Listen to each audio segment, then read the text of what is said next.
ശബരിമല യുവതീ പ്രവേശന വിഷയത്തിൽ മലക്കമറിഞ്ഞ CPM. യുവതീ പ്രവേശനത്തിന് അനുകൂലമായി എടുത്ത മുൻ നിലപാട് സംസ്ഥാന സർക്കാർ സുപ്രീം കോടതിയിൽ തിരുത്തും. CPM സംസ്ഥാന സെക്രട്ടേറിയറ്റ് എടുത്ത തീരുമാനം LDF-ലെ കക്ഷി നേതാക്കളെ അറിയിച്ചു.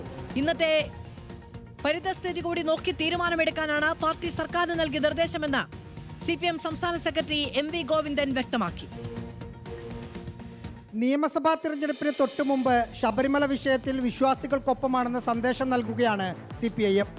യുവതീ പ്രവേശനത്തിന് അനുകൂലമായി മുമ്പെടുത്ത നിലപാട് സംസ്ഥാന സർക്കാർ സുപ്രീം കോടതിയിൽ തിരുത്തും.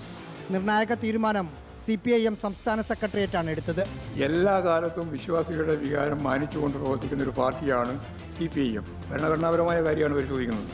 അത് പരിശോധിച്ച് ആവശ്യമായ നിലയിൽ സംസ്ഥാന ഗവൺമെൻറ് അതിന് ഉചിതമായ മറുപടി നൽകണം എന്നാണ് പാർട്ടി സംസ്ഥാന കമ്മിറ്റി സെക്രട്ടേറിയറ്റ് തീരുമാനിച്ചത്. കേസിലെ കക്ഷികൾ നിലപാട് അറിയിക്കേണ്ട അവസാന ദിവസമായ നാളെ സർക്കാർ സുപ്രീം കോടതിയിൽ നിലപാട് വ്യക്തമാക്കും.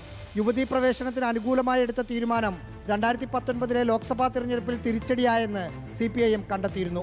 മുൻ തീരുമാനം തിരുത്തേണ്ടി വന്നത് എന്തുകൊണ്ടാണെന്ന ചോദ്യത്തിന് CPIM നേതൃത്വം ഉത്തരം നൽകേണ്ടി വരും.